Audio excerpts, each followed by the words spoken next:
যে আল্লাহর এক বান্দা, আল্লাহর এক আমির খলিলুল্লাহ যাকে আল্লাহ তাআলা উপাধি দিয়েছিলেন একবারে নয়, প্রথমেই খলিলুল্লাহ উপাধি পান নাই, তিনি খলিলুল্লাহ উপাধি পেয়েছেন অসংখ্য পরীক্ষা দেওয়ার মাধ্যমে। তিনি খলিলুল্লাহ উপাধি পেয়েছেন, আল্লাহ উপাধি দিয়েছেন।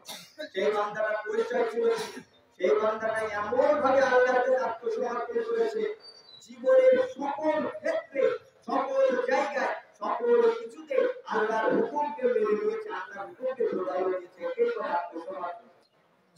আর এটাই হচ্ছে আমার মুসলমান বিষয়।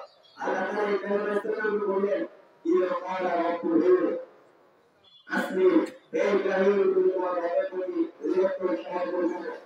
আসমি পরিবর্তন হয়। ইব্রাহিম আলাইহিস সালাম বললেন, আসলামতু লিরাব্বিল আলামিন, আমি আমার আল্লাহর কাছে পরিবর্তন হয়ে গেলাম, আল্লাহর কাছে আত্মসমর্পণ করে গেলাম। কেমন আত্মসমর্পণ করেছে? ইব্রাহিম তো আল্লাহ তাআলার সমস্ত হুকুম, ইব্রাহিম আলাইহিস সালাম আল্লাহ তাআলার সমস্ত হুকুম মানে আল্লাহ তাআলার কাছে 86 বছর বয়সে সন্তান চাইলো, আল্লাহ তাআলা সন্তান দিলেন, সন্তান ফুলফুলের চেহারা। আমার প্রিয় ভাইরা, ফুলফুলের চেহারা এই সন্তানকে বললো আজকে ওই ভূমি থেকে নির্জনে রেখে আসলো। তারপরে একটু যখন পিতার সাথে চলার বয়স হলো, তখন বললো সন্তানকে হত্যা করো। সঙ্গে সঙ্গে হত্যা করার জন্য প্রস্তুত হয়ে গেল। সেই একই আল্লাহ আমাকে আপনাকে দৈনন্দিন ফল নিতেই দিয়েছেন, আমি আর আপনি আত্মসমর্পণ করার কোনো খবরই নাই। অতএব আমাদের জীবনে ইব্রাহিম আলাইহিস সালাম আদর্শ উঠে নাই, আদর্শ পালন করতে পারছি না। তখন ইব্রাহিম আলাইহিস সালাম আদর্শ পালন করতে পারবো যখন আমার মালিক যা নির্দেশ দিয়েছেন সেই নির্দেশগুলো ফলো করে চলবো, তখনই পুরোপুরি ইব্রাহিম আলাইহিস সালাম আদর্শ উন্নত করতে পারবো।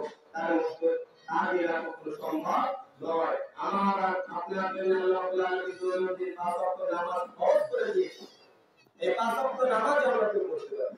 দিন কায়েমের আন্দোলন, দিনের আইন প্রতিষ্ঠা করা, সারা আলাদা দিন কায়েমের আন্দোলন, দিনের আইন প্রতিষ্ঠা করা আমাদের জন্য কত খরচ করে দিয়েছেন, এটার দিকে কারো খবর নাই।